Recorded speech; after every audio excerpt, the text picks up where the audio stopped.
Hello everyone. This is atomic radius എന്ന് പറഞ്ഞിട്ടുള്ള ഒരു പോർഷൻ ആണ് ഡിസ്കസ് ചെയ്യുന്നത്. അല്ലേ? Atomic radius എങ്ങനെ കണക്കാക്കാം? മാത്തമാറ്റിക്സിൽ നമ്മൾ പഠിക്കുന്നുണ്ട്.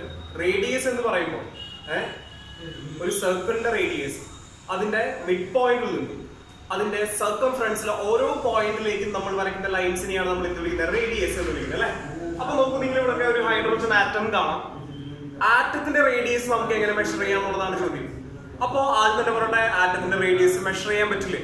അപ്പൊ നിങ്ങൾ വിചാരിക്കും ഈ ടോപ്പിക് കഴിഞ്ഞത് അല്ല. എന്തുകൊണ്ടാണ് ആറ്റത്തിന്റെ റേഡിയസ് മെഷർ ചെയ്യാൻ സാധിക്കാത്തത് എന്ന് നിങ്ങൾ ആലോചിക്കും. കാരണം ആറ്റത്തിന് ഒരു ഡെഫിനിറ്റ് ബൗണ്ടറി ഇല്ല എന്നുള്ളതാണ് പ്രത്യേകത. ഇവിടെ ഞാൻ ഹൈഡ്രോജൻ ആറ്റത്തിന് ഒരു സ്ഫിയർ വെച്ചിട്ടാണ് റെപ്രസെന്റ് ചെയ്യുന്നത്. അതായത് ആറ്റം എന്ന് പറയുന്നത് നമ്മൾ ഒരു സ്ഫിയർ ആയിട്ട് അസ്യൂം ചെയ്യുകയാണ്. അല്ലാതെ ശരിക്കുള്ള ആറ്റത്തിന് ഒരിക്കലും എന്തില്ല, ഒരു ഡെഫിനിറ്റ് ബൗണ്ടറി ഇല്ല എന്ന് നമ്മൾ സ്ട്രക്ചർ ഓഫ് ആറ്റം എന്ന് പറഞ്ഞ ചാപ്റ്ററിൽ പഠിച്ചിട്ടുണ്ടായിരുന്നു അല്ലെ? അപ്പൊ അതുകൊണ്ട് എക്സാക്ട് ആയിട്ട് നമുക്ക് എന്ത് ചെയ്യാൻ പറ്റില്ല, അറ്റോമിക് റേഡിയസ് മെഷർ ചെയ്യുക എന്നുള്ളത് പോസിബിൾ അല്ല. അപ്പോ അറ്റോമിക് റേഡിയസ് നമുക്ക് എങ്ങനെയൊക്കെയാണ് മെഷർ ചെയ്യാൻ സാധിക്കുക? ശ്രദ്ധിക്കാം, നമുക്ക് അറ്റോമിക് റേഡിയസ് മെഷർ ചെയ്യാനായിട്ടുള്ള 3 വഴികളിൽ ഒന്നാണ് ഫസ്റ്റ് വൺ ആണ്, ശ്രദ്ധിക്കുക, കോവാലന്റ് റേഡിയസ് എന്നാണ് പറയുന്നത്. എന്താണ് covalent radius? Okay. Second one എന്താണെന്ന് നോക്കിയപ്പോൾ സെക്കൻഡ് വൺ എന്ന് പറയുന്നത് second one is van der Waals radius. Van der Waals radius. And third one is metallic radius. ഇങ്ങനെ 3 രീതിയിലാണ് നമ്മൾ എന്ത് ചെയ്യുന്നത്, അറ്റോമിക് റേഡിയസുകളെ മെഷർ ചെയ്യുന്നത്. അപ്പൊ അറ്റോമിക് റേഡിയസുകൾ മെഷർ ചെയ്യാനുള്ള മെത്തേഡുകളാണ് ഏതൊക്കെ? Covalent radius, van der Waals radius, metallic radius എന്ന് പറയും. Okay, first one covalent radius നമുക്ക് എങ്ങനെ മെഷർ ചെയ്യാം? ശ്രദ്ധിക്കുക, നമ്മൾ പറഞ്ഞു ഹൈഡ്രോജൻ ആറ്റം മറ്റൊരു ഹൈഡ്രോജൻ ആറ്റവുമായി കമ്പൈൻ ചെയ്യുമ്പോൾ ഹൈഡ്രോജൻ മോളിക്യൂൾ ഉണ്ടാകുന്നു. ആ ഹൈഡ്രോജൻ മോളിക്യൂളിന് കാരണം നിങ്ങൾക്ക് കാണാം ഒരു ഓർബിറ്റൽ ഓവർലാപ്പിംഗ് ആണ്. ആ ഓവർലാപ്ഡ് റീജിയൻസ് നിങ്ങൾക്ക് കാണാൻ സാധിക്കും. ആ 2 ഹൈഡ്രോജൻ ആറ്റത്തിന്റെ ന്യൂക്ലിയസുകൾ തമ്മിലുള്ള ഡിസ്റ്റൻസ് ആണ് DC, കോവാലന്റ് ഡിസ്റ്റൻസ്. അതാണോ കോവാലന്റ് റേഡിയസ്? അല്ല. ഈ കോവാലന്റ് റേഡിയസ് എന്ന് പറഞ്ഞു കഴിഞ്ഞാൽ ശ്രദ്ധിക്കുക, ഈ DC യുടെ പകുതിയാണ് എന്ന് നമുക്ക് പറയാം. DC/2. What is DC here? Covalent distance, internuclear distance between two similar atoms എന്നാണ് പറയുന്നത്. 2 സിമിലർ ആറ്റംസ് തമ്മിലുള്ള ഇന്റർന്യൂക്ലിയർ ഡിസ്റ്റൻസിനെയാണ് നമ്മൾ കോവാലന്റ് ഡിസ്റ്റൻസ് എന്ന് പറഞ്ഞത്. അതിന്റെ പകുതി. അപ്പോ how we can define covalent radius എന്ന് ചോദിച്ചു കഴിഞ്ഞാൽ നമുക്ക് എങ്ങനെ പറയാം?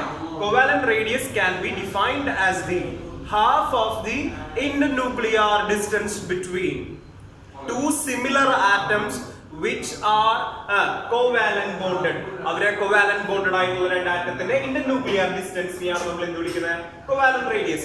For example, നമുക്ക് എങ്ങനെ ഇതിന്റെ എക്സാമ്പിൾ പറയാം? So H2 മോളിക്യൂളിലെ covalent bond നമുക്ക് എങ്ങനെ പറയാം? H സിംഗിൾ ബോണ്ട് H എന്ന് സൂചിപ്പിക്കാം. ഈ സിംഗിൾ ബോണ്ടിന്റെ നീളം 74 പൈക്കോമീറ്റർ ആണ്. 74 പൈക്കോമീറ്റർ അല്ലെ? അതുകൊണ്ട് ഈ ഹൈഡ്രോജൻ മോളിക്യൂളിൽ നിന്നും ഹൈഡ്രോജൻ ആറ്റത്തിന്റെ റേഡിയസ് നമുക്ക് എങ്ങനെ മെഷർ ചെയ്യാം? ഈ 74 എന്ന് പറയുന്നത് ഇവിടെ എന്താണ്? DC, കോവാലന്റ് ഡിസ്റ്റൻസ് ആണ്.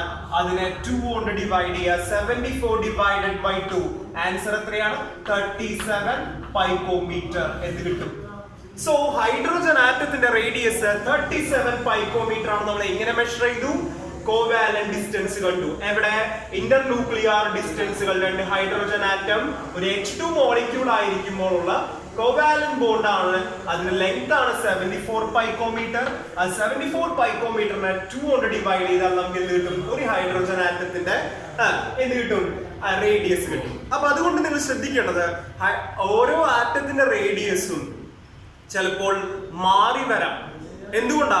ഓരോ ആറ്റവും മറ്റൊരു ആറ്റവുമായി കമ്പൈൻ ചെയ്യുമ്പോൾ അല്ലെങ്കിൽ ഏതെങ്കിലും ടൈപ്പ് ഓഫ് ബോണ്ടുകളിൽ വരുമ്പോൾ ഇവരുടെ ഡിസ്റ്റൻസ്, അറ്റോമിക് റേഡിയസിൽ മാറ്റം വരാൻ ചാൻസ് ഉണ്ട്. കാരണം നമ്മൾ ബോണ്ടഡ് സ്റ്റേറ്റിലിരിക്കുന്ന ആറ്റത്തിന്റെ റേഡിയസ് ആണ് മെഷർ ചെയ്യുന്നത്. ഓക്കെ, രണ്ടാമത്തെ കാര്യം വാൻ ഡെർ വാൾസ് റേഡിയസ് ആണ്. വാൻ ഡെർ വാൾസ് റേഡിയസ് നമുക്ക് എങ്ങനെ മെഷർ ചെയ്യാം ശ്രദ്ധിക്കുക. ഈ ഫിഗറിലേക്ക് നോക്കി കഴിഞ്ഞാൽ വാൻ ഡെർ വാൾസ് റേഡിയസ് നമുക്ക് മനസ്സിലാവും. വാൻ ഡെർ വാൾ ഡിസ്റ്റൻസിനെ കുറിച്ചാണ് ആദ്യം പറയുന്നത്. ഡിസ്റ്റൻസും റേഡിയസും സെയിം അല്ല, ശ്രദ്ധിക്കണം.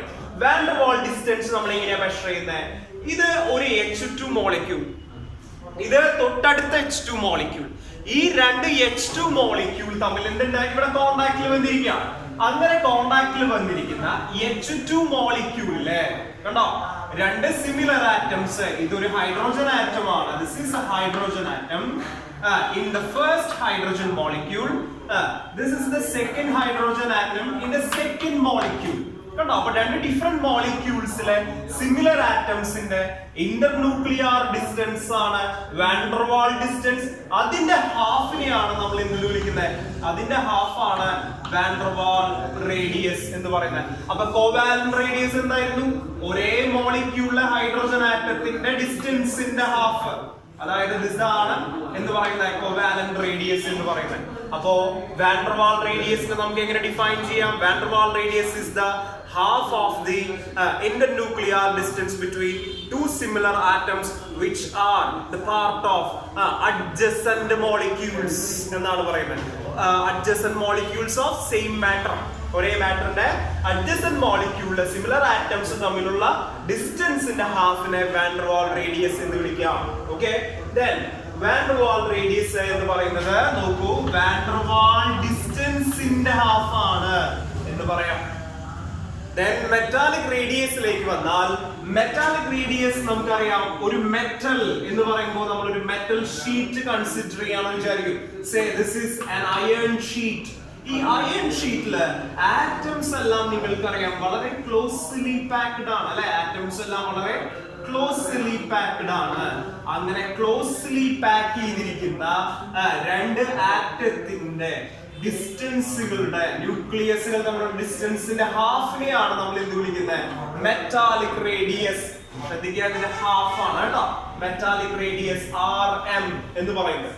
അപ്പൊ ശ്രദ്ധിക്കേണ്ട, മെറ്റാലിക് റേഡിയസ് എന്ന് പറയുന്നത് it is the half of the internuclear distance between two similar atoms in the lattice of a metal എന്നാണ് പറയുന്നത്. ഒരു മെറ്റൽ ആണ് അയൺ. അതിന്റെ ലാറ്റിസ് എന്ന് പറഞ്ഞാൽ ഈ ആറ്റംസിന് അടുത്തടുത്ത് അറേഞ്ച് ചെയ്ത് വെച്ചിരിക്കുന്ന 3 ഡയമെൻഷണൽ ഷേപ്പ് ആണ്. അതിലെ രണ്ട് ആറ്റത്തിന്റെ ഇന്റർന്യൂക്ലിയർ ഡിസ്റ്റൻസിന്റെ ഹാഫിനെ നമുക്ക് എന്ത് വിളിക്കാം?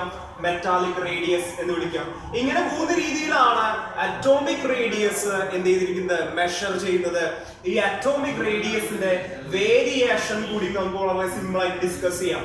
അതിനു മുമ്പ് ഈ ഇതിനുള്ളിലെ ഏറ്റവും കുറവ് അല്ലെ, ഇവര് 3 പേരും സെയിം ആയിരിക്കും ചോദിച്ചു കഴിഞ്ഞാൽ ഒരിക്കലും അല്ല. ഇതിലെ ഏറ്റവും കുറവ് വരുന്നത് കോവാലന്റ് റേഡിയസ് ആയിരിക്കും. ശ്രദ്ധിക്കുക, കോവാലന്റ് റേഡിയസ് ആണ് ഏറ്റവും കുറവായിട്ട് വരുന്നത്. കോവാലന്റ് റേഡിയസ് ഏറ്റവും കുറവാണെങ്കിൽ ഏറ്റവും കൂടുതൽ ആരാണെന്ന് ചോദിച്ചു കഴിഞ്ഞാൽ നമ്മൾ പറയണം വാൻ ഡെർ വാൾസ് റേഡിയസ് ആണ് ഏറ്റവും കൂടുതൽ. വാൻ ഡെർ വാൾസ് റേഡിയസ് ആണ് ഏറ്റവും വലുത് എന്ന് നമുക്ക് പറയാം. ഇത് രണ്ടിനും ഇടയിലാണ് ആര് വരുന്നത്? മെറ്റാലിക് റേഡിയസ് വരുന്നത്. പിടികിട്ടിയായിരുന്നോ?